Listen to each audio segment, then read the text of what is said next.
Welcome viewers.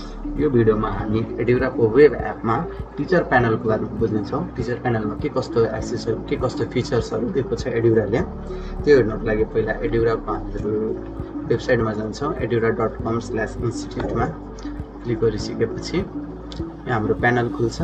यो प्यानलमा हाम्रो teacher ID provide गरिएको हुन्छ स्कुलले त्यो आइडी हाल्नु। आइडीहरु तपाईले आफूले क्रिएट गर्नु मिल्दैन, त्यो हाम्रो स्कुल कलेजले नै प्रोभाइड गर्नुहुन्छ।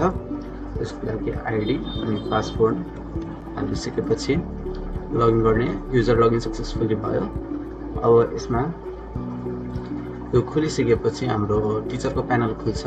दीपक राज गुप्ता सरको खुलेको छ प्यानल।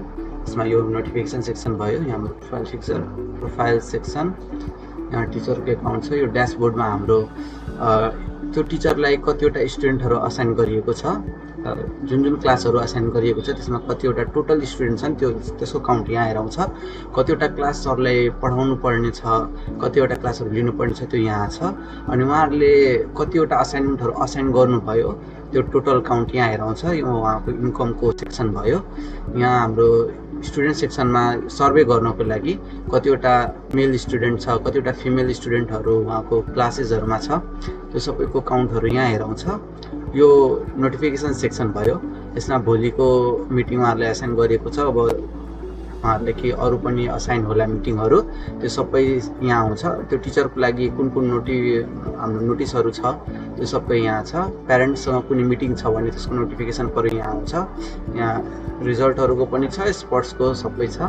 अनि क्लासेसहरुमा यहाँ कुन क्लास छ त्यो उहाँको आइडीहरु भयो। त्यो कुन सब्जेक्टहरु उहाँले पढाउनु पर्ने छ, त्यो क्लास कुन डेटमा पढाउनु छ, कति बजेदेखि कति बजेसम्म। अनि त्यसमा क्लासको लागि लिंक पनि प्रोभाइड गरेको हुन्छ। त्यो लिंक यहाँ बस्छ। जस्तो यसमा छ, यिनीहरुमा अहिले डेमो एकाउन्ट भएर हालिएको छैन। यसमा हाम्रो मिटको लिंकमा क्लिक गरिसकेपछि यो मिटको नयाँ ट्याबमा गएर खुल्छ। अनि त्यो क्लासमा सरले जान मिल्छ। अनि त्यो क्लासमा इफ कुनै असाइनमेन्टहरु असाइन गर्नु छ स्टुडेन्टहरुलाई, त्यो यहाँ बसेको हुन्छ। त्यो असाइन कसरी गर्ने त्यो अर्को सेक्सनमा हामीहरु क्लास क्रिएट गर्दाखेरि हेर्छौं। त्यसमा एड गर्न मिल्छ। त्यो अहिले हेर्नको लागि सर्टकटमा यहाँबाट हेर्न सक्नुहुन्छ। अब अर्को क्लासेसहरुको लागि यहाँ यसमा अल क्लासेसहरुमा सरको कुन क्लास छ त्यसको डिटेल एकदम रिभ्यु यहाँ छ। डिटेलहरु कतिवटा क्लासेसहरु छ सरलाई, त्यो डाइरेक्ट सर्च गर्नुपर्छ अनि यहाँ सर्च पनि गर्न सकिन्छ। र टिचरहरु हालेर टिचरको नेमहरु, त्यो क्लासमा अरु पनि टिचरले असाइन गरेको छ भने उहाँको पनि क्लास कति टाइममा छ त्यो एकचोटी हेर्न मिल्छ यहाँबाट। अब क्लासेसहरुमा गएर कुनै क्लास क्रिएट गर्नु छ भने एड न्यू क्लासमा गएपछि यहाँ हाम्रो कुन टिचरले आफ्नो लागि पनि क्रिएट गर्नु छ भने गर्न सकिन्छ, अरूको लागि पनि क्रिएट गरिदिनु छ भने त्यो पनि यहाँबाट एक्सेस हुन्छ। दीपक राज सरकै म अहिले क्रिएट गर्छु। उहाँको क्लास 9 को लागि सब्जेक्ट अहिलेको लागि फिजिक्स सिलेक्ट गरे म। यहाँ सेक्सन बी टाइम इन्टरभल हामीले 09:00 AM हाल्दियौँ। टाइम आउट 45 मिनटको लगभग एउटा क्लास हुन्छ। 09:45 AM। अनि कुन डेटमा गर्नुपर्ने छ, भोलिको दिनमा त भोलिको क्लास भयो। यो मिटिङको लिंक अब ट्याब खोलेर आफ्नो पर्सनल मिटिङको लिंक यहाँ हाल्ने। अनि असाइनमेन्टमा के क्रिएट टेस्ट लिनु छ कि असाइनमेन्ट राख्नु पर्ने छ त्यो यहाँ राखेर अनि हामीहरु यहाँबाट क्रिएट गरेपछि त्यो असाइनमेन्ट राख्न मिल्छ। यहाँ सेभ गरिसकेपछि सरको क्लास क्रिएटेड सक्सेसफुली भयो। अब अरु हेर्दाखेरि अल असाइनमेन्टहरु कुन छ, कुन असाइनमेन्टहरु म असाइन गरे त्यो डिटेल यहाँबाट इफ इन केस यो सबमिट असाइनमेन्ट सेक्सन हामीले राखेको छौं। यसमा इन केस भोलिको दिनमा कुनै स्टुडेन्टलाई केही ट्रबल आयो भने, इन केस केही इन्जुरीहरु केही एक्सिडेन्ट भएर या केही इन्टरनेट इस्यु भएर त्यो दिनमा स्टुडेन्टले असाइनमेन्ट सबमिट गरेन भने टिचरलाई इफ मेल गरिदियो छ भने स्टुडेन्टले यहाँबाट गएर अनि कुन असाइनमेन्ट थियो त्यो सिलेक्ट गरेर अनि रिमार्क्समा यहाँ पहिला फाइल अपलोड गरेपछि अनि रिमार्क्समा लेख्न पनि मिल्छ कुन असाइनमेन्ट थियो। यहाँ म्यानुअली हामीहरु एक्सेप्सनमा यो असाइनमेन्टहरु सबमिट गर्न पाउँछ टिचरले स्टुडेन्टको।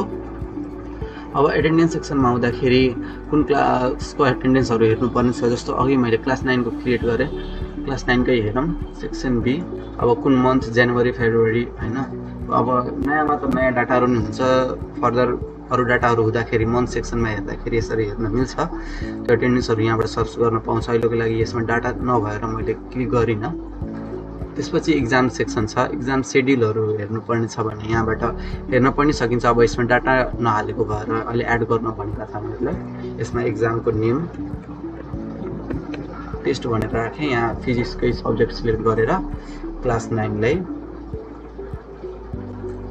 लाई अब सेक्सन ए लाई लिने कि बी लाई लिने त्यो राख्ने। यहाँ टाइमहरू राखेर डेट गरेपछि यहाँ हाम्रो असाइनहरू हुन्छ। जस्तो यसमा हेरिरहेको छौँ हामीहरूले कुन कुन इक्जामहरू लिनुपर्ने छ त्यो यसरी हेराउँछ। अनि कतिवटा इक्जाम लियो त्यो सबै हेर्न मिल्छ। यहाँ फर्दर अरू भयो भने यहाँ नेक्स्ट गरेर हेर्दा भयो। अरू इक्जाम सेक्सनमा जाँदाखेरि इक्जामको ग्रेडहरू हेर्न पाइयो। यसमा इक्जाम ग्रेडमा हामीहरूले स्टुडेन्टको डाटाहरू हाल्नु पर्यो। कुन स्टुडेन्टले कति मार्क अब्टेन गर्यो, कति पर्सेन्ट आयो उसको, त्यो सबै यहाँबाट हाल्न मिल्छ। कुन स्टुडेन्ट जस्तो कृष्ण यादवको राखौँ हामीहरू। यसमा हाफ इयरली फिजिक्सको राख्दाखेरि टोटल मार्क अनि स्कोर 72। अब ग्रेड पर्सेन्ट यहाँ डाइरेक्ट क्लिक गर्दाखेरि यो इन्टिग्रेटेड क्यालकुलेसनहरू छ यसमा, त्यो क्यालकुलेट भइहाल्छ। अब रिमार्क्समा टिचरहरूले केही दिनु छ भने रिमार्क्स दिन मिल्छ। यसलाई सेभ गरियो भने लेख्दै यो रेकर्ड एड भयो। कृष्ण यादव। ट्रान्सपोर्टेसन फेसिलिटीमा इफ टिचरलाई ट्रान्सपोर्टेसन फेसिलिटी लिनु छ स्कुलबाट भने यहाँबाट एप्लाई गर्दा भयो।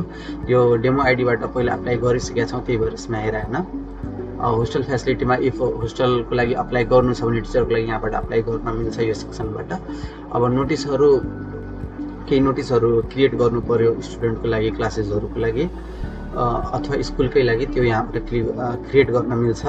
यहाँ एउटा क्रिएट भएको छ हेर्न सक्छौँ। यहाँ टाइटलमा के नोटिसको टाइटल दिने र डिटेलिङहरू। अब पोस्ट बाई को पोस्ट गरिरहेको छ उहाँको, यो सबै राखेर यहाँ फी क्लियरेन्सको due, teacher test notice, special क्लासेसहरू, त्यो नोटिसहरू यहाँबाट क्रिएट गर्न पाउँछ। रोल एन्ड प्रोफाइलमा टिचरको युजुअली डेटाहरू हुन्छ। यो भयो। यो भिडियोमा यति नै। अब अरू भिडियोहरू पनि आउँदै गर्छ, त्यो हेर्दै गर्नु होला। धन्यवाद।